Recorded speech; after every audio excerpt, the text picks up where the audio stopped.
마지막 챕터입니다. 학생들이 많이 궁금해하는 질문에 대해 가지고 10가지 정도를 제가 한번 선택해 가지고 가져왔는데 이 내용을 한번 같이 보도록 하겠습니다. 우선 학생이 선택한 과목이 계열하고 다른 계열의 학과를 지원할 수 있냐는 것이죠. 그러니까 나는 문과 계열의 과목을 공부했는데 이과 계열의 학과를 지원할 수 있느냐 이렇게 물어보는 이런 예들이 있는 것입니다. 이건 작년 같은 경우 이런 경우 교차 지원이라고 했었거든요. 근데 원래는 지금 3학년들은 2015 개정교육과정을 운영하고 있습니다. 이러한 2015 개정교육과정은 융합교육과정으로서 원칙적으로 문이과 계열 구분이 없습니다. 따라서 선택한 과목이 다르다 하더라도 수시 전형 같은 경우에는 충분히 지원할 수가 있습니다. 그런데 정시라든가 수시에서도 약간 문제가 생길 수가 있습니다. 정시 같은 경우에는 대부분 이과, 상위권 이과 대학에서 수학 영역과 탐구 영역에서 과목을 지정하고 있습니다. 예를 들어 가지고 정시에서 수학은 미적이라든가 기하를 선택해야 하고 탐구는 과탐을 선택하는 것을 요구하는 대학이 있습니다. 이런 대학은 만약에 문과 계열을 했을 경우에는 지원할 수가 없게 되겠죠. 마찬가지로 수시에서도 수능 최저 학력 기준을 요구하면서 그 수학 영역과 탐구 영역에서 수학에서 미적, 기하를 요구하고 탐구 영역에서 과탐을 요구하는 경우에는 지원이 제한될 수가 있습니다. 그리고 수시에서 만약에 학생부 종합전형을 지원한다고 한다면은 문과 계열의 그 과목을 이수했을 경우에는 이과 계열의 과목 아니면 전공과 관련된 과목을 이수하지 않는 경우들이 있거든요. 이런 경우에는 다소 불리할 수 있다 이렇게 생각되어집니다. 다음 두 번째로는 학생부 종합전형에서 전공과 관련된 과목을 이수하지 않았는데 지원할 수 있느냐? 이건 뭐 거의 처음 질문과 비슷한 내용의 질문인데 우선 지원할 수 있습니다. 원칙으로 지원할 수 있습니다. 근데 전공과 관련된 과목 이 개념이 전공이라는 것과 계열이라는 것을 구분해서 이야기해 볼 수가 있습니다. 만약에 전공과 관련된 과목을 중시하는 경우가 전공 적합성을 중시하는 대학의 모습인 것입니다. 이런 대학은 아무래도 조금 불리할 수 있겠죠. 그렇지만은 계열 적합성을 강조한다거나 그렇지 않으면 학업 역량을 강조하는 대학에서는 크게 문제가 되지 않을 수도 있다라고 생각합니다. 그래서 반드시 이렇게 지원할 경우에는 대학별 또는 전형별 인재상을 확인해서 지원하는 것이 좋을 것 같습니다. 다음 문제는 교과 성적을 환산할 때 학생부 교과 전형과 학생부 종합 전형을 동일하게 평가하나요? 라고 질문하는 내용인데 기본적인 질문인데 우선 평가하는 방식은 다릅니다. 학생부 교과 전형 같은 경우에는 정량적 평가를 한다고 하고 학생부 종합 전형에서는 정성적 평가를 한다라고 이야기합니다. 이게 뭔 말이냐면은 이렇게 생각하시면 됩니다. 학생부 교과 전형에서는 등급을 수치화합니다. 그래서 그 수치화한 그 수치를 점수화시켜 가지고 평가하게 됩니다. 근데 학생부 종합 전형은 간단하게 이렇게 생각하시면 됩니다. 영어 영문학과에서는 영어 성적이 우수한 학생을 원할까요? 수학 성적이 우수한 학생을 원할까요? 당연히 영어 성적이 우수한 학생을 원하겠죠. 이러한 부분들을 다 반영합니다. 그래서 학생부 종합전형에서는 정성적 평가를 한다는 것이 그 학생이 어떤 과목을 선택하고 전공과 관련된 과목에서 어떠한 평가를 받았고 이렇게 구분해서 종합적으로 평가하는 것이죠. 근데 이게 점수와 수치화되지는 않습니다.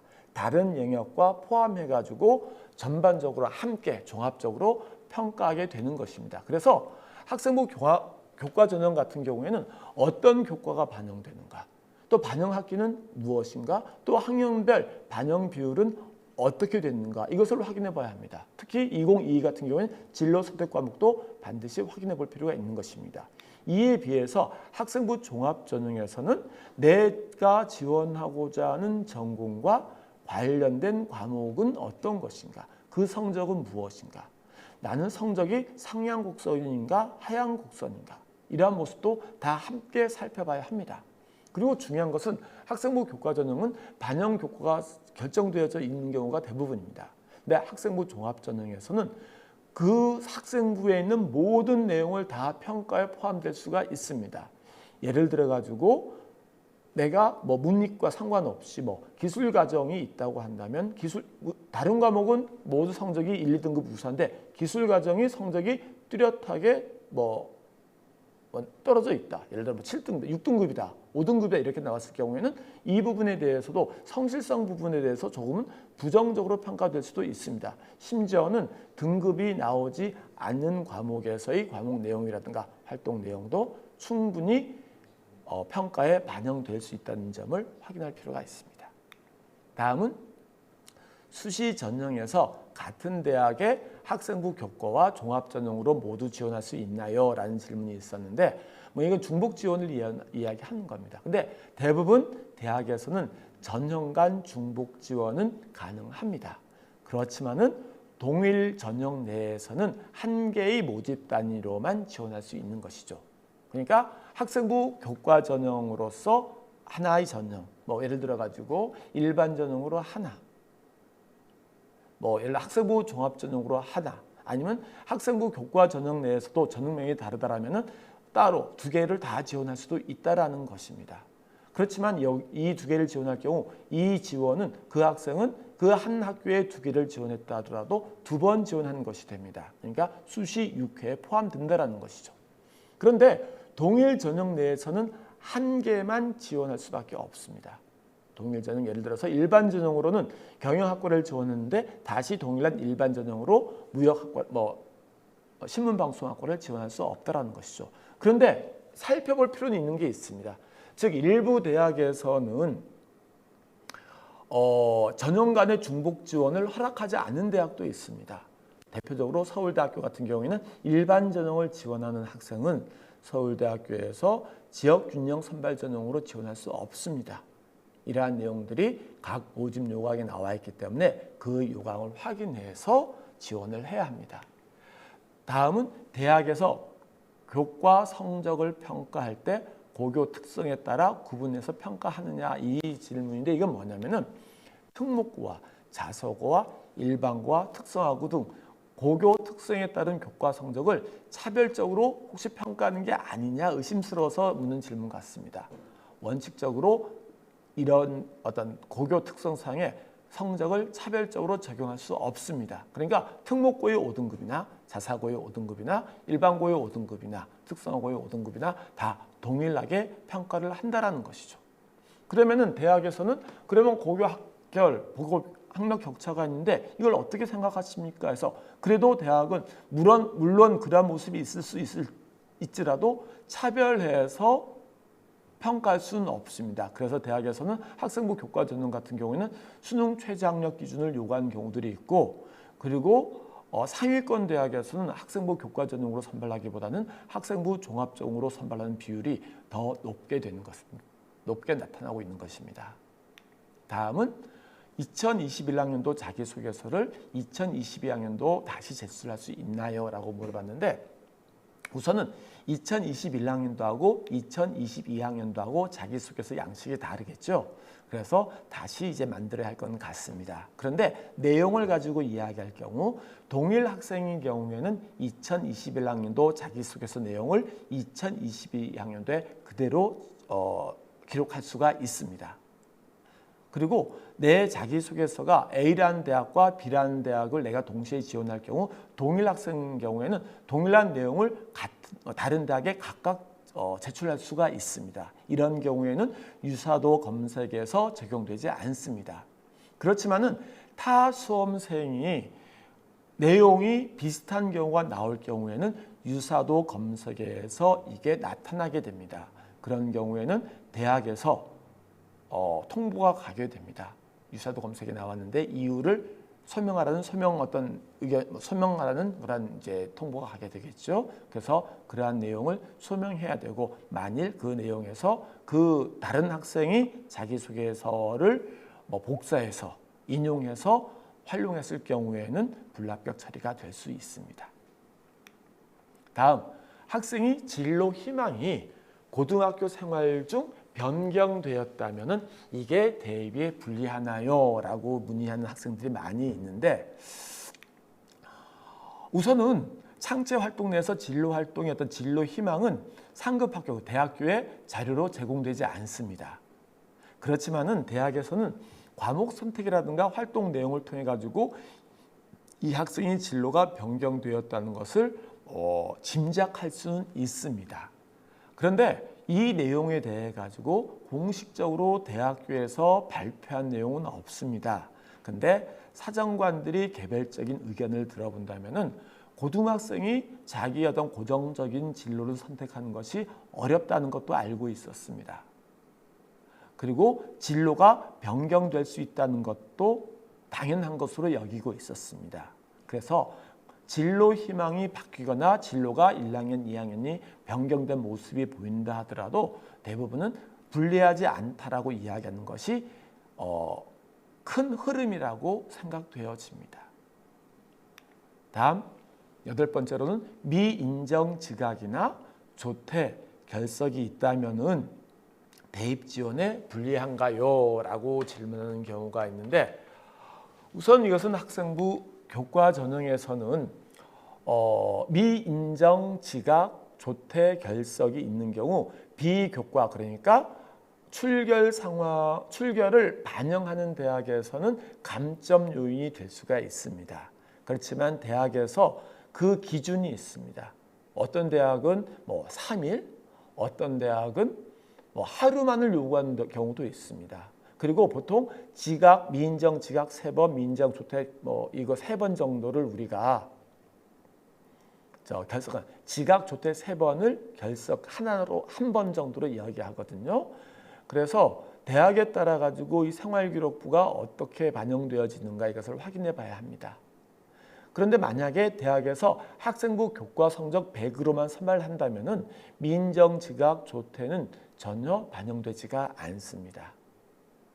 그리고 참고로 인정 지각 결석이 있잖아요. 인정 지각 결석 같은 경우에 병결이라든가 이러한 부분들이 있는데, 이러한 것들은 그 학생부 교과 전형에서는 불이익을 주지 않습니다. 인정 지각, 인정 결석은 다 감점 요인이 되지가 않습니다. 그런데 학생부 종합 전형에서는 마찬가지로 미인정 지각 조퇴 결석이 있다면 성실성에서 조금은 불리할 수가 있습니다. 그럼 인정 지각 조퇴 결석은 어떨까요? 글쎄요, 이 부분에 대해서는 좀 논의를 해봐야 될 것 같은데 사람별로 좀 차이가 있습니다. 그런데 인정 결석이 많은 경우 같은 경우에도 사정관이 평가하면서 조금 의심은 갈 수가 있다고 생각합니다.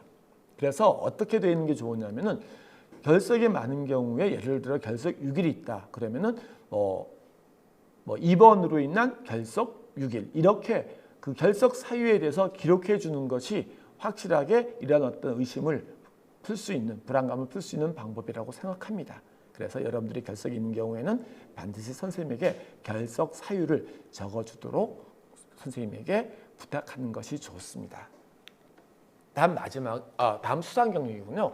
자, 수상 경력은 원래 학기별 한 회 최대 5개를 이제 반영할 수가 있습니다. 근데 지원하는 대학에 일괄적으로 적용되어집니다. 그러니까 수시 6회를 지원하게 된다면 6개 지원하는 대학에 수상 경력이 동일하게 반영된다는 것이죠. 왜 그러냐면은 여러분들이 수상 경력을 반영할 때 1학기가 끝나면은 생활기록부를 각각 대학에서 생활기록부를 정리하게 됩니다. 이때 나는 이러이러한 경력을 이러이러한 수상 실적을 반영해 주십시오라고 여러분들이 요구를 해야 합니다. 그럼 어떠한 수상 실적이 좋을까요? 글쎄요, 이게 원래 처음 실시되는 거라 가지고 뚜렷하게 어떤 결과가 나온 것은 없는데 사정관들은 우선 이런 이야기 합니다. 주로 전공과 연결된 수상 실적이 좋지 않을까요? 라고 이야기하는 사정관들도 있습니다. 그리고 일부 사정관들은 그것도 좋지만은 1학년하고 2학년하고 3학년이 이렇게 연계되어져서 받은 수상이 좋을 수도 있지 않을까요? 라고 이야기하는 그러한 사정관들도 있습니다. 정시 전형에서는 변경할 수가 있습니다. 다시 생활기록을 생성하거든요. 그래서 정시 전형에는 다시 이때 6회입니다. 6회를 여러분들이 선택해가지고 반영해달라고 학교에 요구할 수가 있습니다. 근데 문제가 되는 건 뭐냐면 졸업생들이죠. 졸업생들은 생활기록부를 다시 제출하지 않습니다.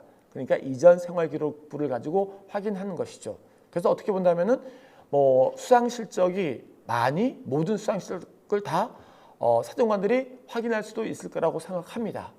그래서 졸업생이 유리할 수 있냐라고 할 때 제 사정관들이 이야기는 이러한 부분 다 가미해서 평가를 한다라고 이야기하고 있습니다. 다음 마지막인데 지금 여러분들이 궁금한 내용들 중에서 진로 선택 과목의 반영 방법이라든가 전공과 연관되는 과목, 대학별 어떤 개별적인 사항들에 대해서는 제가 정리하지 못했습니다. 이러한 것들은 다 개별적인 어떤 질문이라 가지고 종합할 수가 없어서 그런데 여러분들이 이러한 의문 사항이 있을 경우에는 한국대학교육협의회 상담 콜센터로 문의하는 것이 좋습니다. 전화번호가 1600-1615고 상담은 다 무료입니다. 이 전화번호 상담 콜센터는 평일에는 아침 9시부터 밤 10시까지 운영이 됩니다. 토요일은 9시부터 1시까지 운영되는 걸로 알고 있습니다. 일요일과 공휴일은 운영되지 않습니다. 그래서 언제든지 여러분들이 입시에 대해 가지고 궁금한 사항이 있으면은 이쪽으로 전화하면은 훌륭한 선생님들께서 자세하게 안내해 주실 것입니다. 자, 우리가 아는 만큼 정보가 보인다고 합니다. 여러분들이 물론 지금 상황에서 작년보다 유리할 수도 있고 특히 불리하다고 생각하는 사람이 많이 있을 것입니다. 그렇지만은 이러한 상황에서도 분명히 대학에서는 학생을 선발하고 있다는 점을 명심해 가지고 여러분들이 남은 기간 충실히 노력한다면은 좋은 결과가 있을 것이라고 기대합니다. 모든 분들에게 좋은 결과가 있기를 기대합니다. 기원하겠습니다. 고맙습니다.